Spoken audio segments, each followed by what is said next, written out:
अस्सलाम वालेकुम friends, hi guys, I am Zara Khan. Welcome back to my YouTube channel Zara Khan official. Friends, कैसे हैं आप सब? I hope you are fine.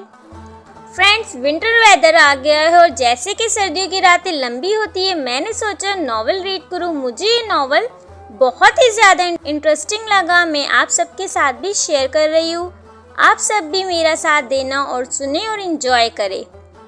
Novel जन्नत के पत्ते बाय निम्रा अहमद। लैपटॉप सामने तकिए पर रखा हुआ था। वो बेड पर कहानियों के बल औंधी लेटी हुई थी। स्क्रीन की रोशनी इसके चेहरे को चमका रही थी।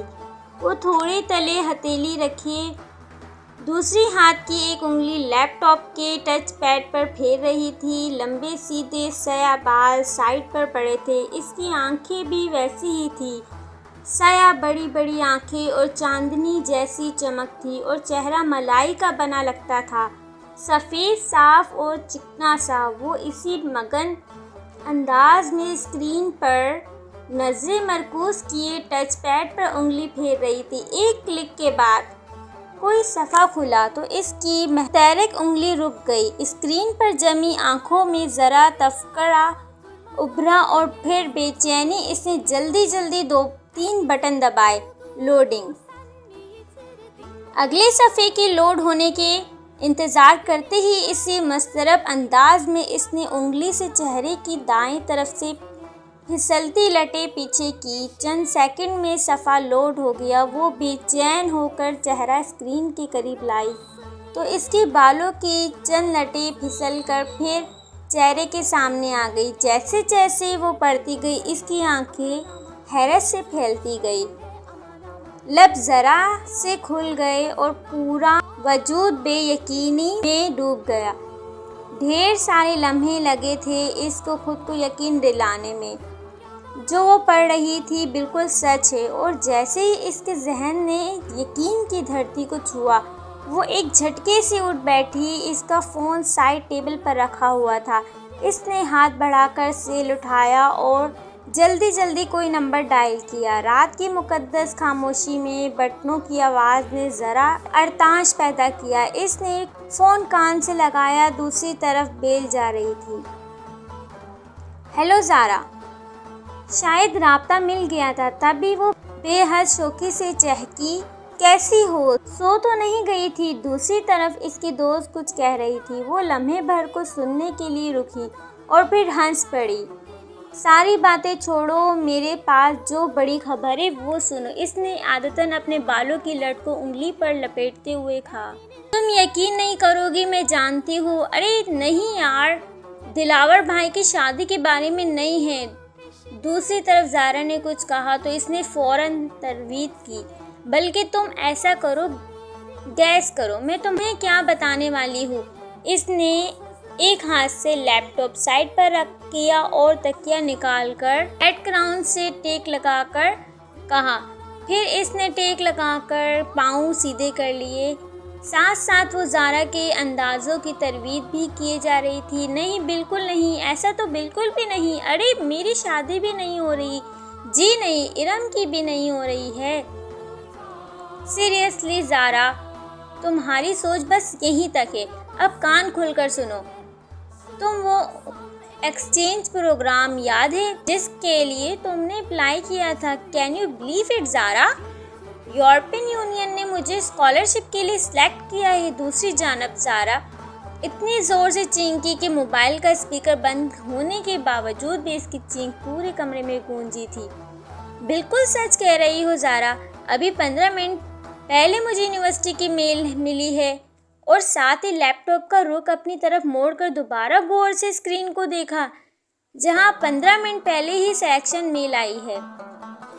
फिर भी फ़ौरन चेक करो, तुमने भी अप्लाई किया था, तुम्हें भी मेल आई होगी। वो फ़ोन एक हाथ में पकड़कर दूसरे हाथ से लैपटॉप ऑफ कर रही थी।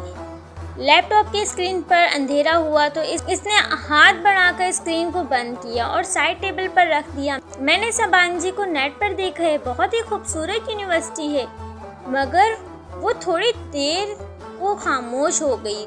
दूसरी तरफ से इस्तफसार पर वो फिर से बोली, बस एक छोटा सा मसला है। हम अपनी फैमिलीज को इसके बारे में नहीं बताएंगे। धीमी आवाज में बोलते हुए इसने बंद दरवाजे को देखा। दरअसल सांची में लड़कियों की हेड स्कार्फ पर पाबंदी है। इधर सर अपना मना है। घर वालों को बताकर मुतफक्कर करने के बजाय इस बात को गोल कर जाना।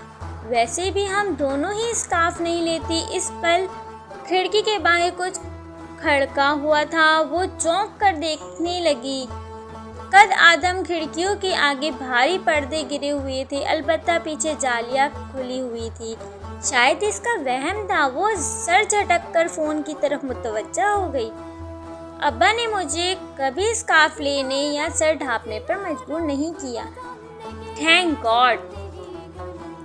हाँ इरम घर के बाहर स्कार्फ लेती है। इसके अब्बू ताया फुरकान बहुत सख्त है ना। फिर वो बेड से टेक लगाते हुए नीम दराज होकर बताने लगी। पर मिशन का तो कोई मसला नहीं है। अब्बा स्पेन जाने की इजाज़त ना देते, मगर तुर्की में सबीन फुप्पो रहती है तो वो मान गए थे। वैसे भी इन्हें अपनी बेटी पर पूरा भरोसा है। फिर वो चंद लम्हे अपनी दोस्त की बातें सुनती रही। ज़ारा खामोश हुई तो इसने फिर नफा में सर हिलाया। कल नहीं, दाऊद भाई की मेहंदी कल है। तुम आ रही हो ना? और हाँ, मैं और इरम लहंगा पहन रहे हैं। सारे कजिन्स बहुत एक्साइटेड है। खानदान की पहली शादी है ना। ओके, अब तुम जाकर मेल चेक करो। मैं भी सोती हूँ, रात बहुत हो गई है। अलविदा। कलमात बोलने के बाद इसने फ़ोन तकिए पर उछाल दिया। फिर बाहर जाने के लिए उठ खड़ी हुई। बाहर लॉन्च खामोशी में डूबा हुआ था। हया ने आहिस्ता से अपने कमरे का दरवाज़ा बंद किया। नंगे पाँव चलते लॉन्च से किचन में आई। साया कमीज और खुले ट्राउज़र में इसका कद और भी दराज लग रहा था। किचन में अंधेरा फैला हुआ था। वो दरवाजे पर रुकी और हाथ बढ़ाकर किचन की लाइट जलाई। सारी बत्तियां जल गई। इसने आगे बढ़कर फ्रिज का दरवाज़ा खोला और पानी को बोतल निकालने को झुकी। झुकने से बाल फिसल कर सामने आ गए। हया ने नरमी से इनको पीछे हटाया और पानी की बोतल लेकर सीधी हुई। काउंटर पर रखे रैक से गिलास उठाया और पानी गिलास में उंडेलने लगी। तभी इसकी निगाह काउंटर पर रखे सफ़ेद चीज़ पर पड़ी। वो जैसे चौंक उठी।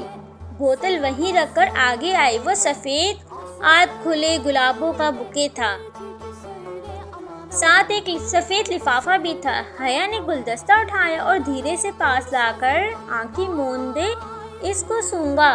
दिल फरेब ताजगी भरी महक इसमें उतर गई। फूल बिल्कुल ताज़ा थे, जैसे अभी तोड़े हो। जाने कौन यहाँ रख गया था। इसने बंद लिफाफा उठाया और पलट कर देखा।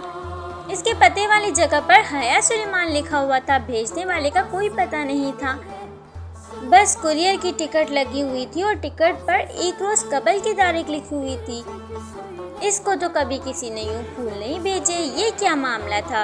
उलझते हुए हया ने लिफाफा चाक किया। इसमें एक मोटा कागज़ था। इसने 2 उंगलियां डालकर कागज़ बाहर निकाला। सफ़ेद कागज़ बिल्कुल साफ था, ना कोई लकीर ना डिज़ाइन। बस इसके ओस्ट में 2 लफ्ज़ लिखे हुए थे, वेलकम टू सपांजी। वो सन्नाटे में रह गई। ये क्या मजाक है? भला खत भेजने वाले को क्या मालूम कि मैं सपांजी जा रही हूँ। खत पर तो 1 रोज़ कबल की तारीख लिखी हुई थी, जबकि कबूलियत की मेल तो अभी 15 मिनट पहले थी। तो फूल भेजने वाले को 1 दिन पहले कैसे पता चल गया? अगर ज़ारा को इसने खुद ना बताया होता तो वो यही समझती कि ये इसकी हरकत है। ये खत सपांजी यूनिवर्सिटी की तरफ से भी नहीं आ सकता था, क्योंकि इसके ऊपर लोकल कुरियर की मोहर लगी हुई थी। फिर किसने भेजा है? पानी का गिलास वहीं स्लैब पर रखकर के उठाकर सोचते हुए अपने कमरे में चली गई। इसने लॉक में चाबी घुमाई ही थी कि गेट के पार से ज़ारा आती दिखाई थी। वो दरवाज़ा खोलकर मुस्कुराती हुई सीधी हुई। हया, मुझे तो कोई मेल नहीं मिला। ज़ारा ने आधा खुले गेट को धकेल कर अंदर कदम रखा। इसके चेहरे पर उदासी थी। कोई बात नहीं, 1-2 दिन में आ जाएगी, फिक्र मत करो। हमने एक साथ ही अप्लाई किया था, मुझे आ गई है तो तुम्हें भी आ जाएगी।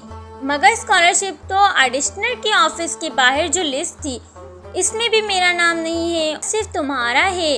हमारे डिपार्टमेंट में से और इंक्वायरमेंट साइंस की एक लड़की खतीजा का है। मुझे लगता है मेरा सिलेक्शन ही नहीं हुआ। ओह ओके गाइस, आज के लिए इतना ही। नेक्स्ट पार्ट नेक्स्ट वीडियो में। Please subscribe my YouTube channel. अल्लाह हाफिज़।